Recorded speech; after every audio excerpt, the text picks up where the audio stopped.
자, 그럼 먼저 우리 박노정 CEO님의 단역을 하도록 하겠습니다. 네, 이재명 후보님 그리고 함께해 주신 여러 의원님, 민주당 관계자 여러분, 바쁘신 일정 가운데도 더불어민주당 대선 후보 선출 후 저희 SK하이닉스를 가장 먼저 찾아주셔서 진심으로 감사드리며 무엇보다 이재명 후보님의 더불어민주당 대선 후보 확정을 축하드립니다. 후보님께서는 최근 경기도 반도체 메가 클러스터 공약 발표를 비롯해 반도체 산업에 항상 많은 관심을 보여주고 계셨는데, 후보님의 경기도지사 시절 큰 관심과 지원을 바탕으로 출발했던 SK하이닉스의 용인 반도체 클러스터는 2027년 첫 생산을 위해 차근차근 계획대로 건설 중에 있으며 이를 매우 감사하게 생각합니다. 한국 경제는 올해 1분기 마이너스 0.2%의 역성장 충격과 함께 미국 관세로 인한 영향은 하반기부터 본격적으로 반영될 것이라는 어두운 기로에 서 있습니다. 하지만 이러한 역성장 쇼크 속에서도 SK하이닉스가 어닝 서프라이즈를 달성할 수 있었던 역설적인 상황은 우리 경제의 회복과 성장을 위해 어떤 부분에 집중해야 할지 시사점을 던져준다고 생각합니다. 이제는 반도체 산업의 성패가 국가적 생존의 문제가 되었다고 해도 지나치지 않을 정도로 반도체는 전 산업의 기본 인프라로 자리매김하고 있으며, 더 나아가 글로벌 경제 질서의 경제 안보와 경제와 안보 패러다임과도 직결되어 있습니다. 특히 최근 AI 산업의 급성장과 함께 고대역폭 메모리 HBM과 같은 첨단 메모리 솔루션의 중요성이 크게 부각되고 있는 상황에서 SK하이닉스는 엔비디아, TSMC를 비롯한 글로벌 주요 기업들과 긴밀히 협력하며 AI 기반 차세대 산업 생태계 구축에 핵심적 역할을 수행하고 있습니다. 이러한 성과에는 SK 최태원 회장님의 리더십 아래 모든 SK하이닉스 구성원들이 하나가 되어 지속적인 기술 혁신과 과감한 투자를 통해 가능했던 결과이기도 합니다만, 반도체 산업의 경쟁력 제고를 위해 힘써주신 국회와 정부 등 주변의 도움 또한 큰 힘이 되었습니다. 최근 대한상의에서는 팹 한 기를 건설할 경우 생산 유발 효과는 15.6조 원, 취업 유발 효과는 6.1만 명에 달하며, 반도체 산업에 정부가 5.5조 원을 지원할 경우 GDP가 7.2조 원 추가 상승한다는 연구 결과를 발표한 바 있습니다. GDP가 추가 상승함에 따라 국세 수입도 증가하여 5년 안에는 정부 지원금이 모두 회수 가능할 것으로 조사돼 장기적으로 재정 부담에 대한 우려도 크지 않을 것으로 전망하고 있습니다. 우리나라를 비롯한 세계 각국이 반도체를 비롯한 AI, 첨단 전략 산업의 경쟁력 확보에 사활을 걸고 있는 것도 이러한 국가적 성장 효과를 기대하고 있기 때문일 것입니다. 특히 성장이 멈추는 순간 곧 추락하게 되는 위기 상황 속에서 국가와 기업이 자전거의 두 바퀴처럼 함께 힘을 모아 반도체 선도 국가를 만들어야 한다는 절박함이 더욱 커지고 있습니다. 오늘 방문해 주신 이재명 후보님, 의원님들, 그리고 민주당 관계자분들과 함께 반도체 선도 국가로서의 경쟁력을 갖추기 위한 지혜를 모을 수 있기를 기대합니다. 후보님께서 국가 경제 성장의 핵심 인프라인 반도체 팹, 특히 저희 SK하이닉스를 찾아주신 것에 다시 한번 감사드리며 미래를 위한 많은 아이디어를 얻으실 수 있는 시간이 되셨으면 좋겠습니다. 감사합니다. 예, 말씀 감사합니다. 국가와 기업이 자전거의 두 바퀴처럼 협력하자는 말씀 참 인상 주십니다. 예, 감사합니다. 예, 다음으로 이재명 후보님의 의견을 들어가겠습니다. 네, 바쁜 시간 내주셔서 감사드립니다. 괜히 번잡한 게 해드린 게 아닌가 싶은데 조금이나마 도움이 되는 길을 함께 찾아보도록 하겠습니다. 모든 국민들이 대한민국 경제를 걱정하고 있습니다. 특히 최근에 국제 무역 상황이 매우 악화되고, 특히 미국의 일방적인 관세 인상 문제나 또 보호무역주의가 수출 중심의 대한민국 경제에 엄청난 위기를 초래하고 있는 상황으로 생각이 됩니다. 국가 경제라고 하는 게 결국 기업 활동에 의해서 유지될 수밖에 없는데, 국민들의 민생을 책임지는 우리 정치도 경제 성장 발전에 총력을 다해야 될 때라고 생각이 됩니다. 그 중에서 이제 미래 첨단 산업의 육성이 가장 중요한 과제인데 그 중에 이미 우리 대한민국이 일정 정도 앞서 나간다고 하는 반도체 산업이 혹여라도 큰 타격 없이 앞으로 세계를 계속 주도해 나가도록 어떤 조치들이 필요한지 의견을 한번 듣고 싶습니다. 또 한 가지는 최근에 전력 문제 때문에 다들 고생들을 하는데 그 문제도 한번 제가 얘기를 들어보고 싶고 특히 반도체를 포함한 첨단 기술 생태계 구축에 어떤 준비들이 필요할지 그 얘기를 한번 이따 비공개 시간에 좀 들었으면 좋겠습니다.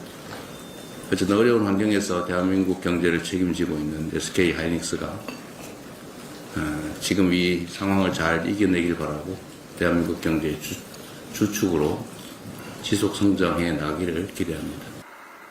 최태원 회장님의 생각은 어쩌면 저하고 그렇게 똑같습니까? 네. 전적으로 공감하고요. 이제는 새로운 영역을 발굴해야죠. 이제 우리는 사실 그럴 역량이 됩니다.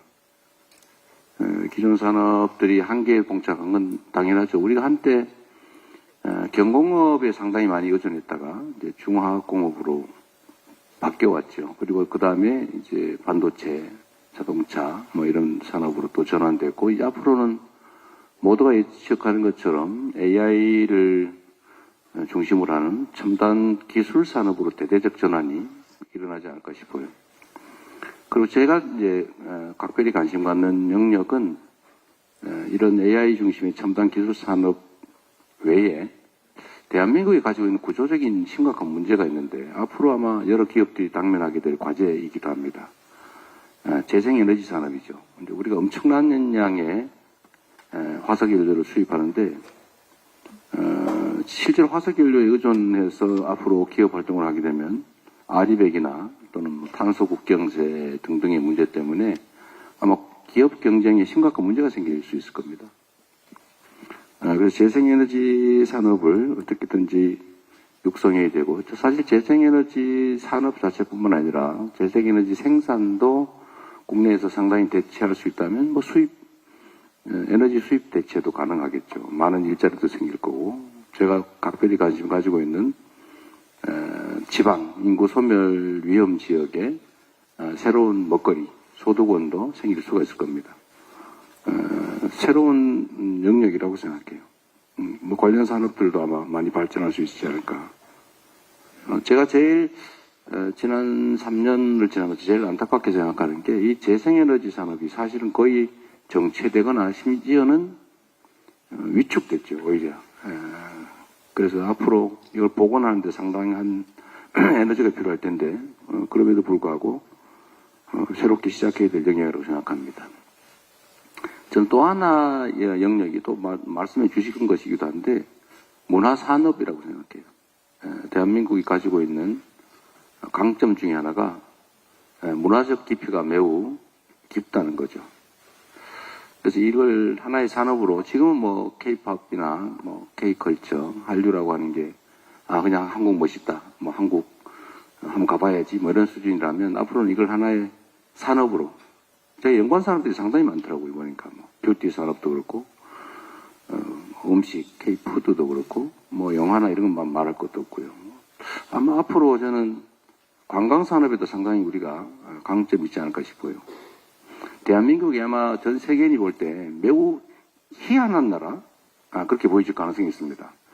지금까지는 K-팝이니 뭐 K-푸드니 이런 문화였다면 아마 작년 12월 3일을 기점으로 12월 3일부터 6월 3일을 지나가면서 아마도 민주주의의 현대 민주주의의 직접 민주주의의 성지 같은 것으로 보여질 수가 있었다고 생각합니다. 아마 이것도 문화의 최정점이라고 할 수 있죠. 그래서 이런 강점들을 살려서 좀 큰 그 중간제도 별로 필요 없는 이런 문화산업을 대대적으로 좀 육성할 필요가 있겠다는 생각이 좀 들었습니다. 그 외에도 뭐 우리가 할 것 많죠. 우주항공산업 분야도 그렇고요. 특히 뭐 바이오 산업도 우리한테 새로운 기회 요인이라는 얘기도 있어요. 저는 그건 실제 그렇게 생각합니다. 지금 공대를 안 가고 의대를 너무 많이 가서 문제인데 그것도 새롭게 우리가 하나의 자원으로 활용하면 되겠죠. 그래서 바이오 산업 자원은 매우 많고 기회도 많지 않냐. 그런 얘기를 저도 동의합니다. 근데 결국 이거는 뭐 기업들의 역할도 중요하지만 결국 정부의 의지, 기획이 매우 중요하다고 생각해요. 결국 정부가 어떤 방향으로 산업 경제를 이끌어갈 거냐에 대한 명확한 방향을 가지고 세부적 기획, 장기적 기획들을 해나가야 되지 않을까. 물론 당연히 그에 부합하는 투자도 지원도 있어야 되겠죠. 새로운 먹거리, 새로운 성장 동력을 발굴해야 된다는 것은 누구도 부정하지 않을 것 같습니다. 내수 진작을 위해서 그러니까 지금은 이제 3D 영역의 노동자들이 주로 유입되고 있는데, 외국인 노동자들이. 고급 노동자들, 이민 또는 유입을 장려할 필요가 있다는 점에 저희도 동의합니다. 근데 문제는 이게, 국내 고용 문제하고 충돌하기 때문에 사실 어느 정도의 공감대가 좀 형성될 필요는 있지 않을까 싶은데, 저출생, 인구 감소의 추세로 들어갔기 때문에 불가피하다, 그런 생각도 듭니다. 저는 연합 대응 체계가 필요하다는 점에 대해서도 전적으로 공감을 합니다. 지금 미국의 통상 외교 정책이 지금 각계격파 전략이기 때문에, 그리고 매우 좀 거칠고, 그래서 우리가 대응할 때 각 국가가 또 각 개별 기업들이 각 산업 분야가 따로따로 대응하면 전부 다 각계격파 당할 가능성이 많죠. 국내에서 당연히 연합해야 되는 것, 즉 기업도 또 정부도 연합해야 된다. 힘을 합쳐야 된다. 그리고 공통의 전략을 수립해서 함께 시행해야 된다. 이 점은 당연하고요. 근데 이게 국가 단위만으로도 개별 국가들이 지금 겪는 어려움이 모든 국가들이 겪는 어려움이기 때문에 그런 면에서 보면 이해관계가 비슷한 인근 국가, 예를 든다면 아까 말씀하신 대로 일본과 같은 국가들과 공동 대응이 필요하다는 점도 공감합니다. 미리 준비를 좀 해야 될 것 같습니다. 그리고 소프트머니 아까 말씀하신 부분은 제가 미리 말씀드렸고요. 정말 제가 말씀을 들어보니까 제가 생각한 거하고 너무 일치해서 제가 언제 한번 짰던가 그런 생각이 들었습니다. 우리 유진 회장님도 말씀 주신 것들 보면요. 지금 저성장 사회가 됐는데 여전히 구조적 문제라는 점은 저희가 동의하고 새로운 성장 동력을 발굴해야 한다는 점도 전적으로 동의합니다. 기존 산업에 대한 산업 전환이 필수적이겠죠. 그러려면 당연히 노동 전환도 필요하고, 또 저는 전통 산업들 중에 우리가 제조 역량이 좀 뛰어나기 때문에 우리가 AI 첨단 산업을 새로 발굴하는 것도 중요하지만 일부에서 얘기하는 것처럼 제조업에 AI를 좀 도입하는 거, 그게 우리는 모방이나 이런 추격에는 아주 뛰어난 실력을 갖고 있기 때문에 제조 AI에 좀 주력할 필요가 있지 않을까. 그것도 새로운 기회가 되지 않을까 그런 생각이 좀 들었습니다. 그리고 규제 개혁 말씀도 얼핏 해주셨는데 저도 그 점을 동의합니다. 저도 행정을 한 10몇 년 이렇게 해보면 사실 우리가 이제 행정을 할 때는 주로는 공급자의 입장에 있죠. 그러니까 뭔가 제공하는 쪽에. 근데 이게 수요자, 아니 받는 쪽 입장에서 보면 저걸 왜 저렇게 하지? 이런 경우가 참 많습니다. 이렇게만 하면 훨씬 더 나을 텐데, 이거 말고 이걸 하면 더 나을 텐데, 이런 게 참 많죠. 아마 여러분도 많이 느끼실 겁니다. 근데 이게 공급자와 수요자가 연결이 잘 안 돼요. 관료적이기 때문에 그렇죠. 말 붙이기도 어렵고, 또 꼭 부탁하는 것 같고. 근데 실제로는 이제 행정의 방향을 완전히 바꿔야 됩니다. 아마 여러분들은 기업 운영을 하기 때문에 제가 드리는 말씀은 너무 쉽게 이해할 거예요. 언제나 고객 입장에서, 소비자 입장에서 여러분 생각하잖아요. 레드팀도 구성해놓고. 근데 행정은 잘 그런 게 안 되죠. 권위적이어서 그렇습니다. 그리고 지금까지 너무 편하게 살았죠. 근데 이걸 좀 바꿔야 된다. 수요자 입장에서 뭐가 필요한지를 여러분들이 만들어서 제시하고, 그리고 채택할지 여부야 물론 당연히 공급자 측의 권한이긴 하지만 이 기회를 정말로 많이 늘려야 됩니다. 예, 그야말로 소통해야죠. 소통하고 수요자 중심으로 현장 중심으로 바꿔야 된다. 그래서 그 말씀드리고 그것만 해도 아마 현장에서 겪는 어려움이 참 많이 해소될 겁니다. 제가 경기도에 있을 때도 그 생각을 했는데 전 정부도 그래야 된다고 봐요. 뭐 인가를 하나 받으려면 이 부서 가면 저 부서 가라 그러고 저 부서 가면 저 부서 가라 그러고 또 뭐 저쪽 딴 데 가서 이거 해와라 그러고 저기 가면 또 이거 해와라 그러고 이게 사실은 공급자 입장에서는 뭐 당연하니까 우리는 칸을 쳐놓고 있으니까 당연하다고 생각하지만 수요자 입장에서는 이해가 안 되는 거죠. 똑같은 도지사 밑에 있는 그 부하들인데 왜 자꾸 이렇게 저렇게 뺑뺑이를 돌리지? 이런 생각을 하죠. 그래서 제가 이제 한 조치가 한 개의 부서에 접수가 되면 관련된 업무를 그 부서가 알아서 해줘라. 전부 다. 뭐 이게 요즘 유행하는 말로 원스톱 서비스죠. 실제로 그게 행정력이 덜 들어요. 왜냐하면 여기 요 창구에 가서 왔다가 또 나가서 다시 요 창구에 왔다 갔다 이렇게 해놓으면 사실 업무가 피곤해지죠. 그런데 이거를 칸을 형식적으로 쳐놓더라도 안에서 그냥 자체적으로 관련 부서 모여서 회의해가지고 처리해버리니까 그런 행정력이 사실은 더 적게 됩니다. 그러니까 사실은 관성 때문에 그런 거죠. 속도도 빨라질 뿐만 아니라 행정 편의도 사실 편익도 늘어나죠. 또 한 가지는 이런 거 있습니다. 이게 순서대로예요. 제가 SK는 한번 그 경험해 보셨을 텐데 A 절차가 끝나면 B 절차라고 B 절차가 끝나면 C 절차라고 C 절차가 끝나면 D 절차라고 너무 늘어져요. 그런데 이게 반드시 해야 되는 거고 A 절차는 끝나는 게 분명한데 그럴 경우 A, B 절차를 동시에 시행하면 되거든요. 근데 그 행정은 잘 안 하죠. 제가 용인 거기는 제가 상당히 빨리 예상보다 빨리 처리됐죠. 저희가 그 절차들을 좀 줄여주는 게 기업들로서는 엄청나게 특별히 드리는 건 아니지만 비용이 많이 줄어들 수 있습니다. 어쨌든 그런 행정개혁이 좀 많이 필요하지 않을까 싶은 생각이 좀 많이 들었고요. 그런 것만 해도 큰 변화를 만들어낼 수 있겠다는 생각이 좀 들었습니다. 규제도 마찬가지죠, 사실. 규제도 행정 당국 입장에서 자기들이 관리하기 편하기 위해서 가지고 있는 규제가 너무 많아요. 별로 필요도 없고. 그리고 의심을 해서 가지고 있는 규제가 많아요. 예를 들면 100개의 사업을 하는데 그 중에 보통 뭐 사람 사는 세상에 그런 게 있을 수 있죠. 한 뭐 두세 개, 한 5% 이내 뭔가 이 부정을 하지 않을까? 근데 그 의심이 있으면 그 의심을 키워가지고 그걸 봉쇄하기 위해서 온갖 장치를 마련해 놓는데 그럼 95%가 엄청나게 불편을 겪습니다.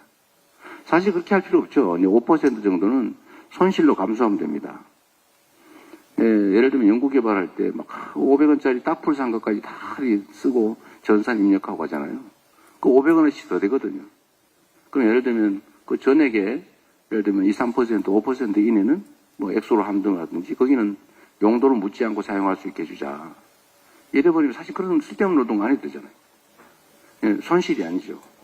그러니까 이런 불필요한 행정 편의를 위한 규제나 이런 것들은 대폭 줄일 필요도 있고 충분히 사실 마음만 먹으면 줄일 수 있다. 이런 생각이 듭니다.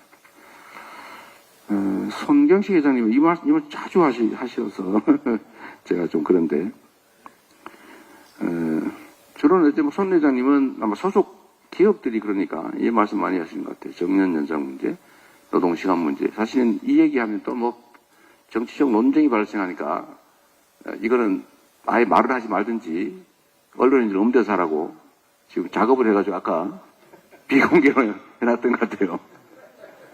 근데 이게 뭐 얘기한다고 해서 없어집니까? 그러면 뒤에서 몰래 했더라 이렇게 얘기할 텐데 세상에 비밀이 없죠.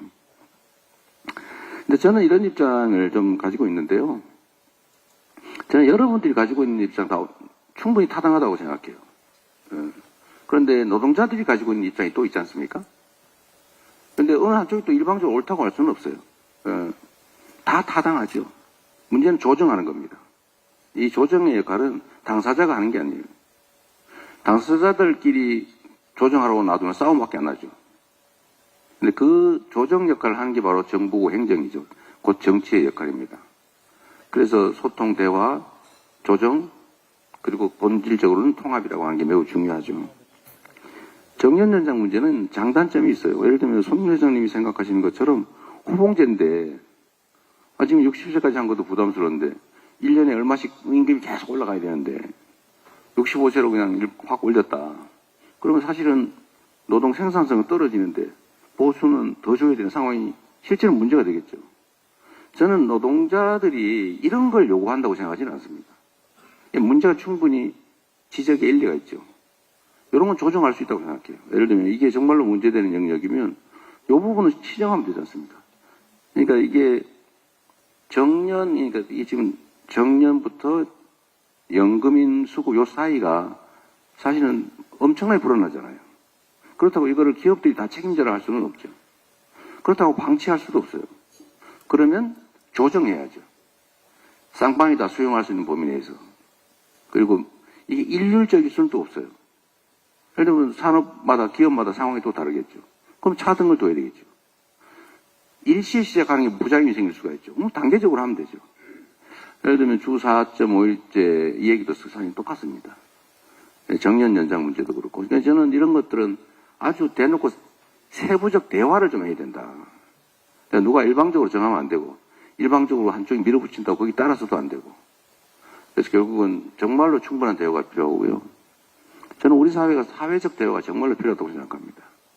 정말 얘기를 많이 해야 돼요. 제가 얼마 전에 여러분 다 기억하시겠지만, 이 얘기도 하지 말라 그랬는데, 그래도 해야 됩니다. 저 그 반도체 업계 주 52시간 얘기 있지 않습니까? 제가 양쪽 얘기를 들어봤더니 별로 차이가 없는데 없는 차이를 만들어서 싸우고 있더라고요. 의심하고. 그 나중에 기회가 되면 한번 여러분도 제가 그때 토론했던 내용을 한번 봐주시면 좋을 것 같은데요. 제가 노동자 측에도 아니 이게 아무 상관도 없는데 그냥 형식적으로 해달라는 거를 좀 해주면 안 되겠습니까? 했더니 의심을 해가지고 그건 절대 안 된대요. 딴 데 또 요구할 거다. 그리고 그게 실질적으로 차이가 없더라도 악용될 거다. 이런 걱정을 하는 거예요. 제가 기업 측에도 제가 그때 SK는 잘 아실 건데 아마 그거 꼭 필요합니까? 기존 제도가 내가 보기에는 새로 만들려는 제도보다 불리합니다. 그거 맞더라고요. 왜냐하면 총 노동 시간을 늘리지도 않고 노동 변형에 따른 시간 변형에 따른 초과 수당 뭐 이런 거 다 주면 기존에 있는 제도를 이용하는 게 훨씬 더 유리해요. 최종적으로 나온 안은 기간의 3개월 단위로 이렇게 유연성을 확보하게 되어 있는 거를 노동부 고시를 바꿔서 6개월로 늘려달라. 그건 노동부가 늘리면 되지 않습니까? 그랬더니 그 욕을 먹기 때문에 그 반도체 특별법에다가 반도체 산업의 특성을 고려할 수 있다. 이런 글자를 하나 넣어달라는 거예요. 52시간 이건 필요 없고. 그건 대통령 권한대행과 노동부가 공식적으로 민주당이 요구한 겁니다. 저 너무 잘하실 겁니다. 그런데 저희가 기존 제도가 훨씬 유리해요. 기존 제도를 쓰면 되게 6개월로 늘리면 됩니다. 지금 3개월로 되는 거. 그럼 우리가 그걸 노동부가 늘리십시오. 노동부가 욕먹기 싫어가지고 국회 보고 입법으로 욕 안 먹는 조항을 하나 넣어달라. 이게 말이 되냐. 이런 걸 가지고 싸우고 있어요. 아무 실익 없는 거죠. 결국은 노동부가 아마 6개월로 늘렸죠? 문제 없잖아요. 그래서 6개월까지 변형 탄력 근로제를 도입할 수 있는, 변형 근로 할 수 있는 거를 도입하면 사실은 기존에 있던 거의 문제 다 해결된 거예요. 근데 왜 이런 걸 가지고 싸웁니까? 쓸데없이? 대화가 끊어져서 그렇습니다. 그리고 이걸 가지고 정치적으로 악용해서 그래요. 지금 먹고 살기 힘들어 죽겠는데 왜 이런 걸 정쟁으로 만들어 싸웁니까? 이제 필요한 논쟁을 해야 된다. 그 말씀을 드리고요. 정년 연장 문제나 주 4.5일제 이런 거는 혹시 그런 생각을 하시는지 모르겠는데 제가 어느 날 갑자기 무슨 긴급 재정 명령해서 확 시행을 해버리지 않을까 그런 걱정하시는 거예요? 근데 그런 걱정하시는 분들이 꽤 있더라고요. 근데 그렇게 할 수가 없습니다. 그렇게 할 이유가 뭐 있어요? 그런다고 저한테 무슨 개인적 이익이 드는 것도 아닌데 민주당이 그런다고 표가 엄청나게 생기는 것도 아닌데 다 대화를 해야죠. 준비를 해야죠. 필요하면 단계적으로 영역별로 차등을 두고 못할 곳은 못하는 거고 할 수 있는 데부터 먼저 단계적으로 그렇게 하면 되지 않습니까? 우리가 길게 보면 아까 손 회장님도 말씀하셨는데 대한민국의 시간당 노동 생산성이 다른 나라의 3분의 2밖에 안 된다 통계적으로. 그런데 노동 시간이 늘어나면 그것도 더 떨어지죠. 이론적으로. 줄여야 되는데 그렇다고 무지막지하게 막무가내로 줄이냐? 또 그렇게 할 수는 없지 않습니까? 그거는 다 준비를 해야죠. 다 준비를, 제도적인 준비도 하고 정책적인 준비도 해야 되고, 필요하면 노동자들이 노동전환도 정부가 지원해야 되고, 무슨 뭐 복지 혜택도 더 줘야 되고, 사회적 안전망도 더 확고하게 해야 되고. 근데 그런 것들이 갖춰지는 전제에서 우리 사회가 점진적으로 그렇게 가야 된다, 이 말씀을 제가 드리는 거예요. 혹시 어느 날 갑자기 무슨 계엄 선포하듯이 그렇게 할 것처럼 그런 걱정 안 하셔도 됩니다. 근데 그런 오해가 있는 것 같아요. 정년 연장 문제도 충분히 사회적 대화를 하고 하자. 합의되는 단계에 따라서. 예. 계속 이 말씀 하셔서 제가 말이 좀 길었습니다. 걱정이 많이 되신 것 같아요. 근데 걱정 안 하셔도 됩니다. 그리고 우리 윤진식 회장님,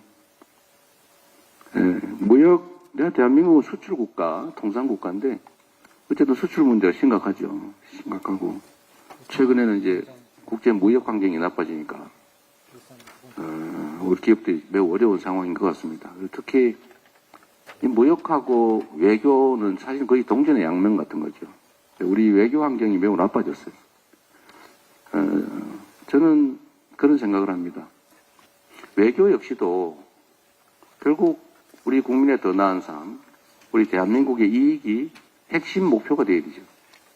그래서 저는 계속 국익 중심의 실용 외교를 하자. 실리 외교를 하자.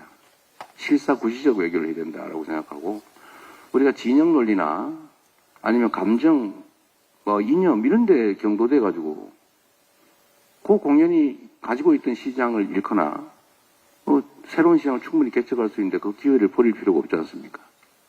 저는 국민의힘 당이 했던, 국민의힘 정권이 했던 가장 위대한 일은 뭐 여러 가지 좋은 일 많이 했죠. 그 중에 하나가 북방 외교를 개척한 겁니다. 노태우 대통령 그때 만든 거 아닙니까? 얼마나 훌륭한 일입니까? 물건 파는데 무슨 공산국가에 물건 파면 어떻습니까? 그 길을 열었잖아요. 러시아, 중국과 외교관계 수립하고 정말 북한, 중국과 러시아라고 하는 엄청난 거대 시장을 열어서 우리 국내 기업들 많이 성장했잖아요. 저는 계속 그 길로 가야 된다고 생각합니다. 물론 우리가 동맹관계나 아니면 한미일 안보 외교 협력 해야죠.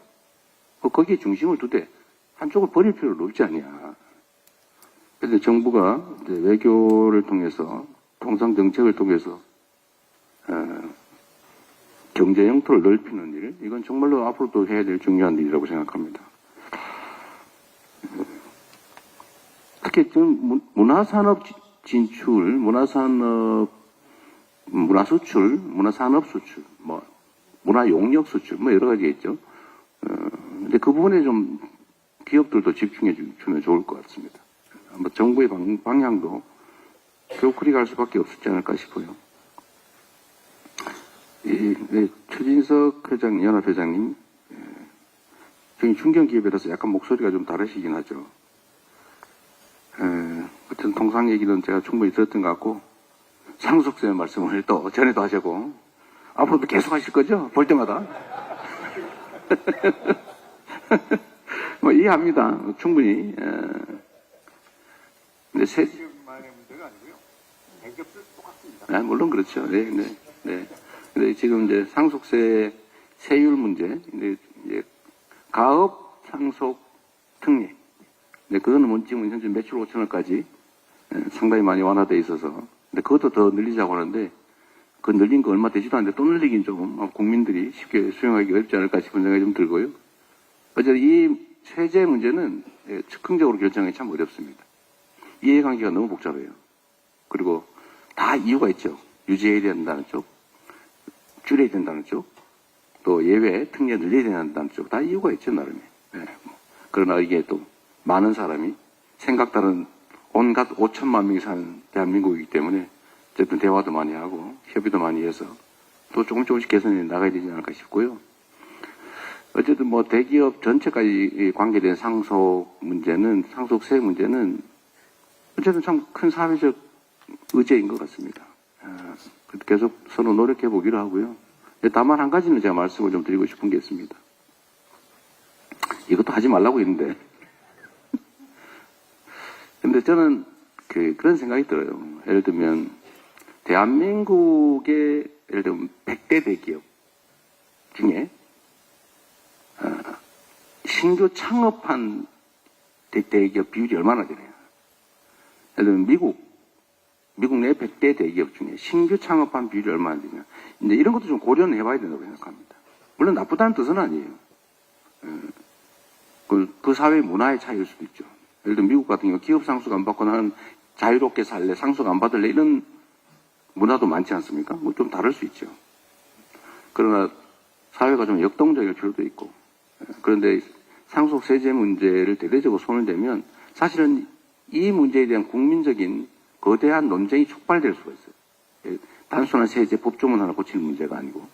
그래서 이건 좀 깊은 대화들이 좀 필요하다는 점을 여러분들이 이해해 주시길 바랍니다. 하여튼 제가 말이 좀 길었는데 결론적으로 제가 드리고 싶은 말씀은 그런 겁니다. 지금 현재 대한민국의 가장 심각한 문제는 경제를 살리는 겁니다.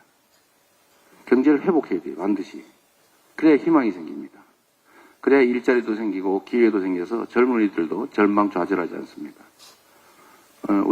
저는 우리 비슷한 시기를 살아왔는데 물론 살아온 환경은 좀 다를 수 있지만 저는 매우 어려운 환경에서 자라긴 했어도 힘들긴 했지만 희망이 있었어요. 분명히 내일은 더 나을 거야. 또 그 후에도 마찬가지죠. 내 자식들은 나보다는 더 나은 삶을 살게 될 거야. 이렇게 믿고 살아왔습니다. 근데 지금은 우리 자식 나보다는 더 힘들 텐데 어떡하지? 내 미래는 더 암울할 텐데 어떡하지? 이렇게 됐어요. 근데 이 문제의 가장 근본적인 이유는 뭐냐면 성장이 정체됐기 때문에 그렇습니다.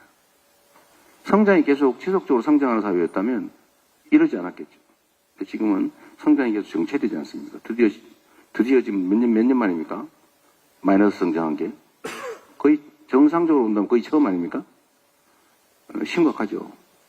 근데 이 성장을 회복하는 일, 그리고 일시적 회복이 아니라 지속적으로 성장하는 길은 대한민국의 5천만 우리 국민들이 정말로 희망을 가지고 대한민국 국민이라는 자부심을 가지고 미래 우리 자식들까지 나아기르겠다는 희망 가지고 살 수 있는 유일한 길은 경제가 지속적으로 성장하는 거예요. 기회가 지속적으로 추가로 생겨나야죠. 그리고 그 중심에는 어쨌든 기업이 있을 수밖에 없습니다. 그렇다 기업만 할 수 있는 건 아니죠. 그 안에 노동자도 있어야 되고 투자자도 있어야 되고 당연히 소비자도 있어야 되고 내수도 살아야 되고 대외 수출 환경도 좋아져야 되겠죠. 근데 그 어쨌든 중심에는 기업이 있는 건 부인할 길이 없죠. 그리고 국가도 이제는 기업가형 국가로 우리가 변모해 가야 됩니다. 과거처럼 자꾸 규제나 하고 또 마음대로 정하고 자원 배분도 일방적으로 특정 지역, 특정 기업하고 몰아주고 이런 방식으로는 이제는 대한민국 경제는 지속적으로 성장하기 어렵다. 공정한 경제 세계를 보장해주고 그걸 북돋아주고 새로운 영역을 끊임없이 개발하고 근데 그게 정부 역할이 아닐까 그런 생각을 합니다. 정치도 많이 변해야 되겠죠. 세상이 변하는 것처럼 우리 기업인들께서도 잘해 주실 것으로 믿습니다. 고맙습니다.